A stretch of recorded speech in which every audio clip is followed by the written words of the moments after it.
Hey everybody, this is Jansen. Our book today, 11 good pages of a book, is called Relentless by Tim S. Grover. From Good to Great to Unstoppable. Tim Grover knows more than anyone about the mental side of sports. This book is a blueprint for discovering what you are capable of achieving, getting results you never imagined, reaching the highest levels of success, and then going even higher. By Kobe Bryant. Kobe Bryant said that. So we're going to read the first 11 pages of Relentless, then I'm going to go over and read the next ones out of the books we read yesterday. Okay? I want to start on the chapters. I kind of passed up the forewords just because I don't. So, anyway, first page. Don't think. It was 10 p.m. when the Blacks Suburban pulled up to the security gates of Attack Athletics, my training facility on the west side of Chicago. Not unusual. Pro athletes would show up at all hours, a place where Michael Jordan, Kobe Bryant, and Dwayne Wade had permanent lockers, where countless superstars would work out or play ball or just hang out with other buyers who got it. On this particular night, though, only one guy is in the gym, and no one else knows he's there. Not his team, not the media, not his family. His teammates are in the hotel 2,000 miles away. Reporters are blowing up his phone with calls and texts. And it's the middle of the NBA playoffs with less than 72 hours until he has to be back on the court. The night before, the whole world watched him limp off the floor in pain. Now everybody wants to know the story. Is he okay? Can he play? I'm fine, he said at the post-game press conference. He's fine, said the coach, who has no idea where his star is tonight. Yeah, a second. We'll get him some treatment and he'll be good to go, said the GM, who already knows the players won't go near the team's training staff. Finally, when he's alone in the privacy of his room at the team's hotel, he makes one call to the confidential number saved in the phones of countless athletes around the world. Second.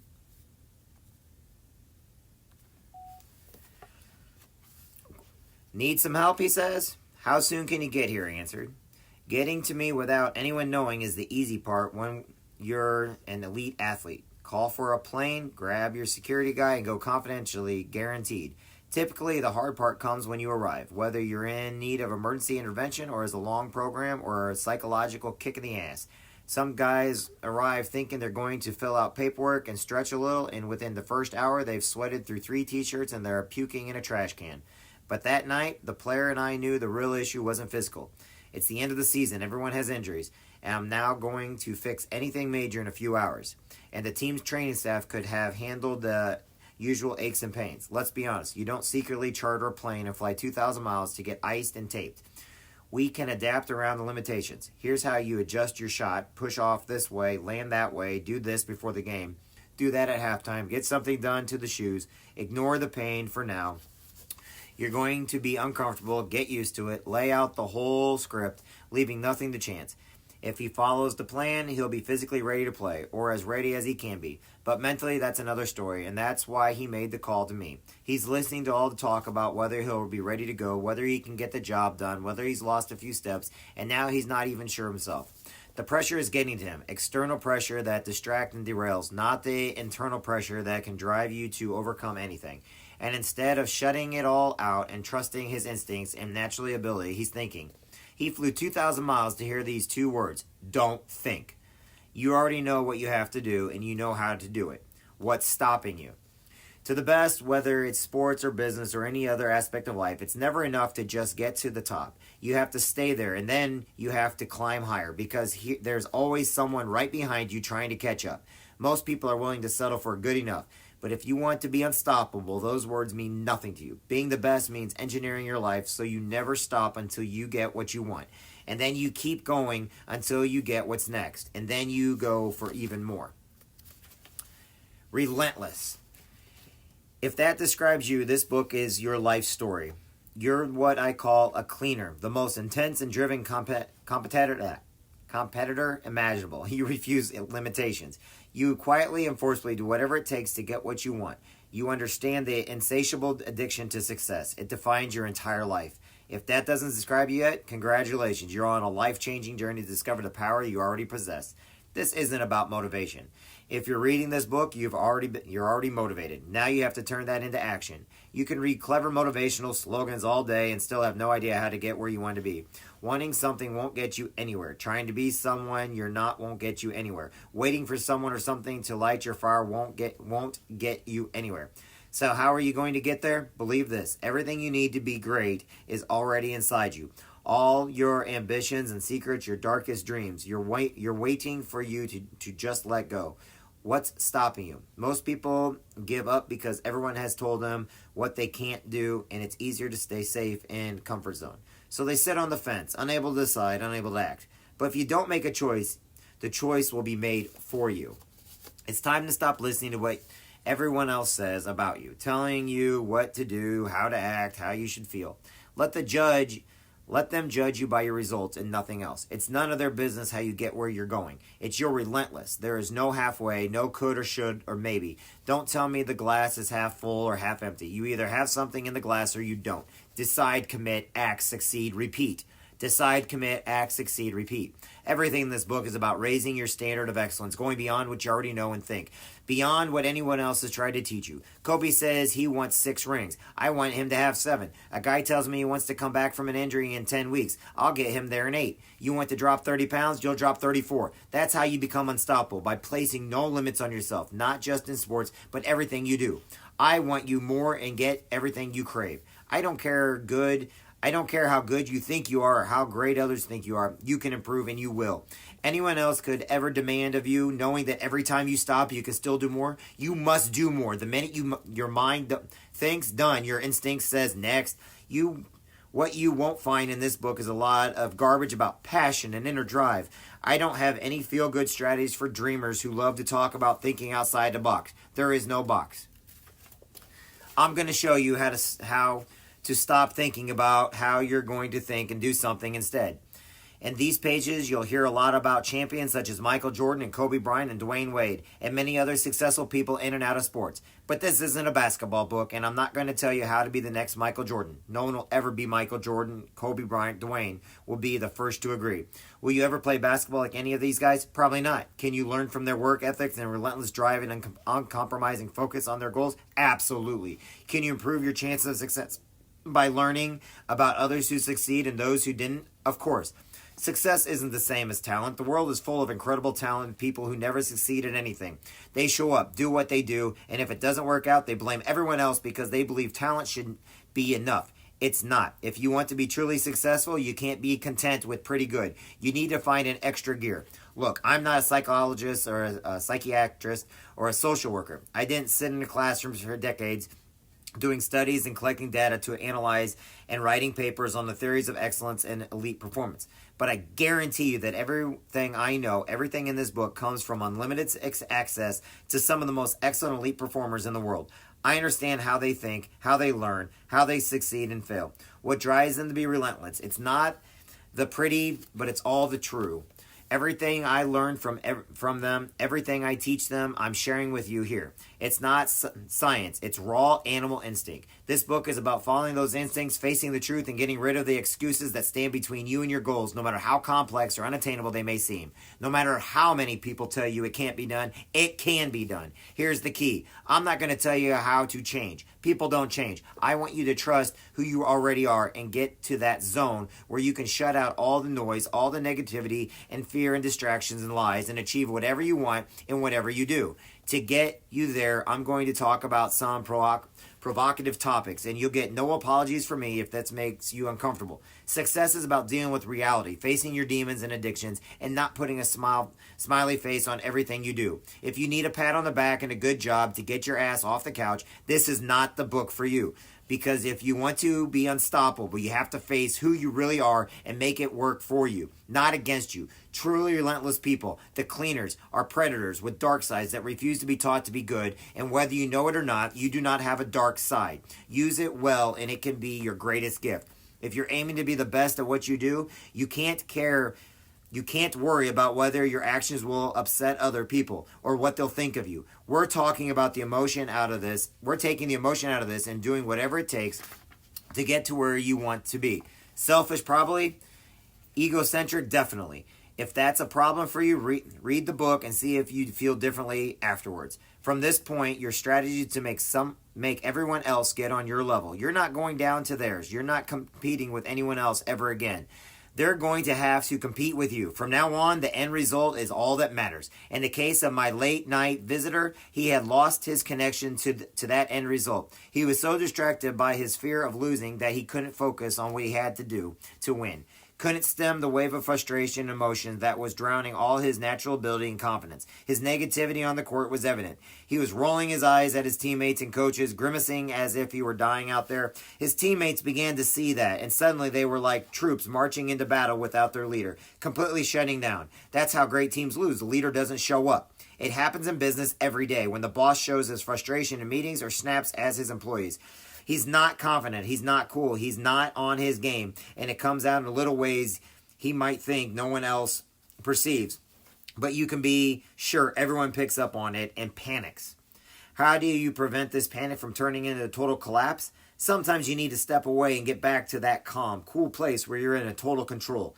Could my player have called me to fly to wherever he was? Sure, that happens every season with different guys. They know if they need me, I'm there. But in this case, the players know he needed space and he was willing to risk the consequences if he got caught leaving the team. He knew it was on him to get back into the zone, that deep personality space where you can quiet your mind and until you have no thoughts. It's just you and your instincts focusing, unemotional, where you feel no external pressure, just the internal pressure to prove yourself over and over because you want it for yourself, not anyone else. Forget about losing. I tell you, looking for that click behind the eyes when you get to know the guy gets it. Forgetting about trying because if you're just trying, then losing it's still an option. You want to be the best. Then you ignore the pain and exhaustion and pressure to please everyone else. You don't let your enemies take your balls. You don't let them set up shop in your head. When all hell breaks loose and outside of your barely notice, you're calm on the inside but you're ready to prepare and the best at what you can do. You don't tell anybody how you're going to handle the situation. You just handle it. Everyone else is panicking and choking, and you say, no problem. You step out on the guy's throat, and you finish the fight. And then afterward, you don't explain how you did it. You won't understand, and they don't have to. Just take a moment alone to recognize what you accomplished and move on to the next challenge. By now, it's early morning. His plane is waiting to take him back. Finishing it, I say again, click. He gets it. Time to go. He turns to his security guy and says, we've just been to Oz. Relentless is about achieving the impossible. I know for a fact that anyone can do it. When I was still in high school, just a 5'11 basketball player in Chicago, I was watching a North Carolina game on television and Michael Jordan for the first time. He was a skinny freshman with moves I had never seen. Completely instinctive and natural. He just knew what to do out there without even thinking about it. I didn't know anything about him, but I knew his kid was going to be a superstar. Several years later, I had a master's degree in exercise sciences working as a trainer at Chicago Health Club, and Michael was still skinny. But now he was a superstar with the Chicago Bulls. I had contacted the Bulls numerous times in the 1980s when I became a trainer, hoping for a shot at working with any of the players. I wrote letters to every player except Michael because I figured if he wanted a trainer, he would already have one. And it wouldn't be a guy like me who was just getting started. No one was interested at this time. Basketball players still weren't into weight training. The old school belief was that a bulky upper body would mess up your shot. Then in 1989, I saw a small newspaper story about how Michael was sick of being outmuscled by the world champion Detroit Pistons and the rest of the league. Once again, I contacted the Bulls and talked my way into meeting with the team doctors, John Hefferson, and the head athletic trainer, Mike Field. What were the chances they would advise their superstar player to work with this unknown trainer who had never trained a professional athlete? None. Everyone said, forget it, impossible. Of course, everything is impossible until someone does it. Michael had worked with a trainer once, injured his back during the workout, and was hesitant about trying it again. Yet he also instinctively knew it wasn't enough to have the greatest basketball skills in history of the game. If he wanted to be more than a legend, if he was truly ignoring to become an icon, he would also need to take his body to the ultimate level, and he was willing to do whatever was necessary to make that happen. So he told John and Mark to find someone who understood exactly what he needed. A few days after my first meeting with the Bulls, they called me to meet again at their suburban practice facility. I figured it was nothing. It was another interview with the training staff. I had no idea I was being taken to meeting Michael Jordan at his home. Michael and I talked for an hour, and I laid out the whole plan. showing him how he would slowly make him stronger, minimize the risk of injury, explaining how every physical change would affect his shot and how he would make adjustments along the way, getting his whole body working in balance for maximum peak performance, and probably extending his career. He listened closely to everything I had to say before he responded. Not possible, he finally said. It's too good. It just doesn't sound right. It's right, I told him. I'll give you 30-day schedule detailing exactly what we're going to do, how it's going to affect your body, your game, your overall strength. I'll tell you you're going to feel so you can adjust to the changes we're going to make. We'll plan what you eat. We'll eat it. When you sleep, we'll look at every detail, leaving nothing to chance. You'll see how everything works together. He gave me 30 days. I stayed for 15 years. When he finally retired, he said, if I ever see you in my neighborhood again, I'm going to shoot you. We learned from each other. We never saw obstacles or problems. We only saw situations that needed solutions, and since there had never been a player like Michael Jordan, we encountered a lot of situations without known solutions. We learned, we made mistakes. We learned from our mistakes. We kept learning. Michael wasn't the best because he could fly through the air and make impossible shots. He was the best because he was relentless about winning. Relentless in the belief that there's no such thing as good enough. No matter how many times he won, no matter how great he became, he always wanted more, and he was always willing to do whatever it took and then some to get it. For more than 2 decades, those values have been the cornerstone of all my work with hundreds of athletes, and now they are the cornerstone of this book, Relentless. Is about never being satisfied, always driving to be the best and getting even better. It's about finding the gear that gets you to the next level, even when the next level doesn't exist. It's about facing your fears, getting rid of the poisons that guarantee you will fail, being feared and respected for your mental strength and toughness, not just your physical ability. Whatever it is in your glass empty is right now, let me refill it from scratch. Forget what you thought about what you believe, whatever options you have. We start over right now, empty glass. Those last few drops are the mental barriers that will prevent you from being better. We're going somewhere completely new. Okay, chapter 2 is tomorrow, but I'm going to start the next book. I'm not stopping these. I'm going to go ahead and read the next book. So we are on chapter 2 of that one. Okay, that's the new book. Now, remember I told you I'm reading I Dare You? Let me get back over. This is the book my sister gave me a long, long time ago. I can still remember the way they made me laugh. Okay. This is the book called I Dare You. By William Danford. I always try to say the book and the name of the author so you know what I'm reading. The last book I read is called Relentless. Okay? Are you one of the priceless few? I am on a voyage of discovery. I search for those of you who will go on a great adventure. I am looking for you, one of the audacious few who will face life courageously, ready to strike straight at the heart of anything that is keeping you from your best. You intrepid ones behind whom the world moves forward to you. To you, I am going to unfold a secret power, but few know how to use. The secret power of daring and sharing, which carries with it tremendous responsibilities. Once you have it, you can never be the same again. Once it is yours, you can never rest until you have given it to others. And the more you give away, the greater becomes your capacity to give. Deep down in the very fiber of your being, you must light an urge that can never be put out. I will catch the side of your life. Then that side will widen your horizon. It will light up unknown reservations and discover new capacities for living and growing. It will become, if you don't look out, a mighty conflagration that will consume your every waking hour, and to its blazing glory of thousands of other lives will come for light and warmth and power. It's going to take courage to let this urge possess you. My life is business, and my contacts with young people have convinced me that the world is full of unused talents and latent abilities. The reason these talents lie buried is that the individual hasn't the courage to dig them up and use them.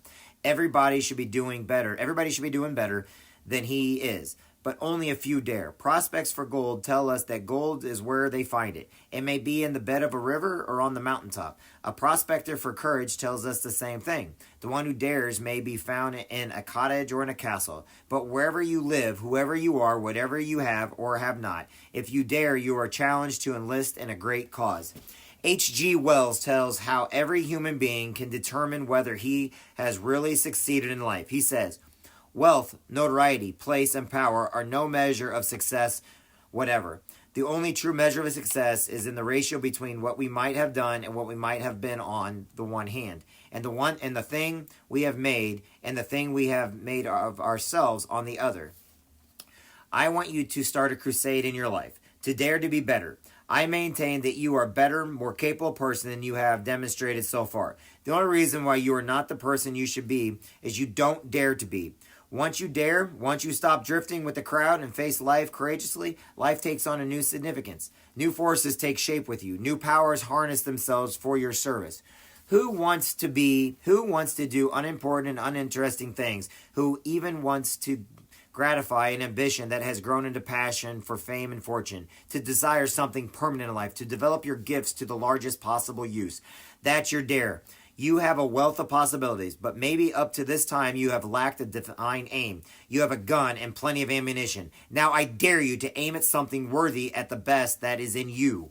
My practical experience has convinced me that inner growth and broadened personality comes from daring and sharing. You dare to use the talents you have. You find yourself growing stronger physically, mentally, socially, and spiritually. You multiply your daring 100-fold by sharing its fruits. You give your life away, and behold, a richer life comes back to you. The principle works through all of life. Our most valuable possessions are those which can be shared without lessening those which, when one shares, multiply. Or least valuable possessions are those which, when divided, are diminished. Old or young, rich or poor, man or woman, if you are one of those audacious few willing to dare and then share, then come with me. This book is written for you. I promise you adventure. I promise you more abundant life. Okay, then we go to chapter 3, which will be tomorrow. On page 8 of that one, I dare you. So we got to the next page of I dare you, and I fold the page down. All right, we have two more. Two more, and then we're done. All right. Chesty Puller. We are on chapter 2. Chesty Puller. Remember I told you when I usually read chapters of books at a time. Okay?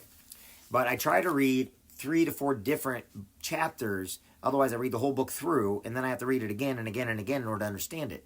But the whole point of this is I'm reading 4 different books right now because I kind of got into a couple other ones. So this one is The Marine, Chesty Puller. Okay? Okay, so this is called The Fledgling. Chapter 2, The Marine, The Life of Chesty Puller by Burke Davis. Okay? I love this book. I actually sent my mentor book, and I stamped it with the Marine Corps League emblem in the back. But I actually sent this book to my mentor. That's how much I love this book. Okay. Lewis was the only man to board the train at Richmond, but 400 or 500 Marines recruits from the north kept the cars lively all night and the next day until they reached a remote siding in the South Carolina low country at Yosemite. A tugboat and barge bore them to Paris Island, where they are herded into the quarantine station. A few rows of tents in the sand dunes. There they surrendered their civilian clothes and were issued utilities, pajamas, cots, and blankets. 6 days later, Puller marched with others from quarantine to the supply depot, where he drew his uniform and equipment, shouldered his sea bag, and marched to their new camp by the maneuver grounds. That night they were issued rifles, Springfield 1903s. They spent hours cleaning and oiling the weapons. By daylight the next morning they were through breakfast, had tried on their uniforms, policed their camps, and were on the parade ground. They formed companies. The drill instructor of Puller's company was a towering Paris-born Dane, Corporal John Despard, an athlete who spoke 6 languages and a student of history who had walked the battlefields of Schleswig-Holstein in his youth with his father. Despard soon noticed the soldierly Lewis Puller and marched around to face him. "What's your name?" "Private Puller, sir." "Repeat." Lewis growled it again with such a spirit that Despard thought he must be one of the hardened veterans of the Philippine fighting. Within 3 days, Despard decided that Puller was the natural leader of the company and gave him a platoon to handle. Lewis took to it off like a veteran, and on the first afternoon had his men going passably through squad movements, a process usually required 2 or 3 days. Within a week, Puller had the platoon on his own. Despard expressed his amazement to his sergeant. "I know he looks like he ought to be in a 3-cornered pants, but by God, he's a Marine. He looks as if he must sleep at attention. You know, I always have to tell him to look mean and nasty out there marching, but I never had to tell him he's a natural and he never makes the same mistake twice. He's already made the company number 1 for parades, and he did it by himself. "A perfect DI," the sergeant said. "We can use him, drive him. They're pushing us to get him ready for overseas in a couple weeks." Once a week there was a sunset parade, and on Saturday morning the commanding general inspection under the eyes of General Jack Myers, a Medal of Honor man from the siege of Peking, who seemed to Lewis the ideal of the officer. He could not fail to see, however, that the camp was actually run by two brothers by the names of Broadstrom and Major and veteran gunnery sergeant who had become a warrant officer. They helped shape Puller's opinion that formed enlisted men as officers were superior to graduates of academies of colleges.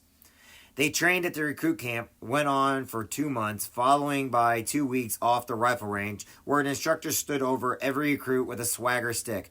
When they missed, the sticks rapped hard on their heads. Puller got no raps. "I don't know where," Despair told his sergeant, "but he learned it somewhere. He knows how." Despair examined Puller on military history and beat a retreat. "Hell, he gives me an inferiority complex. I've read some, but that kid knows von Clausewitz backwards, and guys I've never heard of by the dozens. He's some kid. This stuff is like religion with him. He takes it all in, the stuff about the Huns and their atrocities. He hates them like sin." The non-coms admire Puller's work on the bayonet field, where big signs read, "Advance to kill." Despard set Lewis against the biggest men, but Puller was too far fast for them and inevitably beset his opponents. Puller was among the 5% of the class chosen for non-commissioned officer school and went into drill instructors training under Captain Jimmy Wyatt, a spectacular, profane, and ungrammatical old Marine who taught minor tactics and steeped the recruits in the duties of guard troops, squad leaders, and sergeants. Lewis met a fellow Virginia, Tom Pullen, the cheerleader who had yelled for him at William and Mary football game long ago. They went into drill instructor school together, but both mourned the departure of their old company to France, where they were to be used as replacements. For 2 months, the class went through intensive drills in the bayonet, rifle, boxing, judo, and infantry drill. One October evening, they were told that they were shipping for Europe, and Puller and Pullen went in with their group to the mainland and entrained for Quantico. The two Virginia boys used their first hours of liberty in months by walking about the little marine town, staring at civilians and into store windows.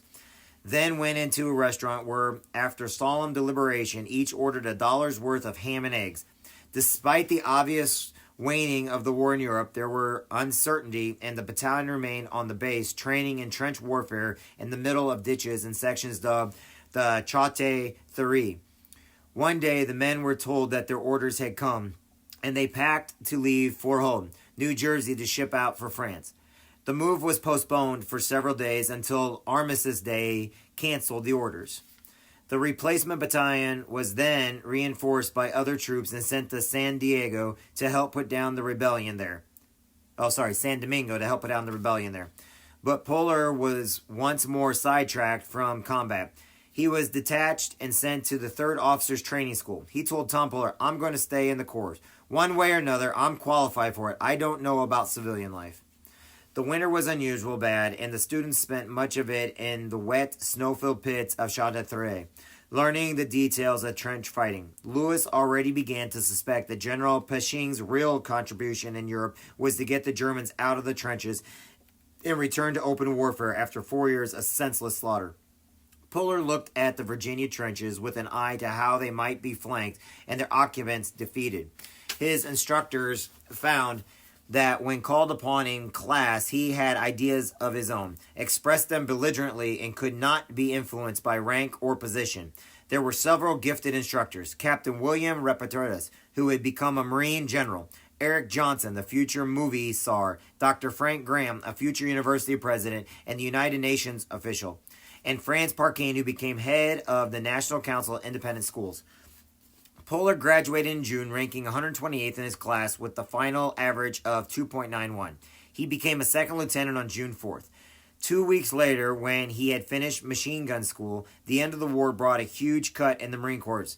On June 16th, Puller was discharged with hundreds of others of his rank, and he was at loose ends. He had been a Marine officer for 2 weeks. He went to West Point for a few days, and then with a friend, ex-Lieutenant Lawrence A. Muff, he went north to enlist in a Polish-American army, then being raised in a Long Island band of European to help liberate the Poles. They stopped in Washington and quite by accident met Captain Ruptis of Marine headquarters. "What are you boys doing?" When they explained the plight of Poland and their plan to enlist, Ruptis countered, "If I were you, I'd go down to Haiti. You'll get commission in the constabulary down there. They need men, and there's plenty of fighting. You'd see action and have some fun." Polarmuth went into a hallway and discussed the matter briefly, and though Polar still yearned for the battlefields of Poland, he agreed to sign the Jornada de Haiti. Lewis had a few more days at home, then found himself in Charleston, South Carolina, with Muth, boarding a transport for Haiti. He was barely 21 years old. Chapter 3 tomorrow. Chapter 3 will be page 20. Okay, last one, then I got to get back to work. Sorry, I've got some people calling me. But I got one more. Remember, we're reading The Art of War right now. By Sun Tzu, The Art of War. Okay? Next chapter is short. Okay, this is the next chapter, and it's short. It's only 3 pages. Tactical Disposition. Remember, this is The Art of War by Sun Tzu, special edition. 1. Sun Tzu said, "The good fighters of old first put themselves beyond the possibility of defeat and waited for an opportunity of defeating the enemy." 2. To secure ourselves against defeat lies in our own hands, but the opportunity of defeating the enemy is provided by the enemy himself. 3. Thus the good fighter is able to secure himself against defeat, but cannot make certain of defeating the enemy. 4. Hence the saying, one may know how to conquer without being able to do it. 5. Security against defeat implies defensive tactics. Ability to defeat the enemy means taking the offensive. 6. Standing on the defensive indicates insufficient strength. Attacking a superabundance of strength. 7. The general who is skilled in defense hides in the most secret recesses of the earth. He who is skilled in attack flashes forth from the topmost highest of heaven. Thus, on the one hand, we have ability to protect ourselves. On the other, a victory that is complete. 8. To see victory only when it is within the keen of common herd is not the acme of excellence. 9. Neither is the acme of excellence if you fight and conquer and a whole empire says, "Well done." 10. To lift... Give me a second here. 10. To lift an autumn hair is no sign of great strength. To see the sun and moon is no sign of sharp sight. To hear the noise of thunder is no sign of a quicker ear. 11. What the ancients called a clever fighter is one who not only wins, but excels in winning with ease. 12. Hence his victories bring him neither reputation for wisdom nor credit for courage. 13. He wins his battles by making no mistakes. Making no mistakes is what establishes the certainty of victory, for it means conquering an enemy that is already defeated. 14. Hence the skillful fighter puts himself into a position which makes defeat impossible and does not miss the moment for defeating the enemy. 15. Thus it is that in war the victorious strategist only seeks battle after the victory has been won, whereas he who is destined to defeat first fights and afterward looks for victory. 16. The consummated leader cultivates the moral law and strictly adheres to the method and discipline. Thus it is his power to control success. 17. In respect a military method, we have firstly measurement, secondly, estimation of quantity. Thirdly, calculation. Fourthly, balance of chance. Fifthly, victory. Okay. 18. Measurement owes its existence to earth. Estimation of quantity to measure. Calculation to estimation of quantity. Balance of chances to calculation. And victory to balance of chances. 19. A victorious army opposes to a routed one is as pound weight places its scale against a single grain. And last, 20, the onrush of conquering force is like the bursting of pent-up waters into a chasm of 1,000 fathoms deep. The Art of War. All right, tomorrow's chapter 5 tomorrow. Okay, and that was we'll be starting page 19 tomorrow. Now, if you notice something about all these different books written over a bunch of different time, okay, they all connect. Anyway, tomorrow's books. We read the Little Red Book yesterday. We're reading Money Mindset Outside the Book by Brian Carruthers. Okay, remember, Money Mindset. That's Brian Carruthers. If you see a bunch of pictures on my Facebook, that's him and I. If you're me, then who am I? Okay. Now, in case you're wanting to know about how many books, I'll see if I can turn this over here. These are books I'm reading right now. Like I said, books will get you ahead in life. All right, everybody. I will talk with you later. God bless.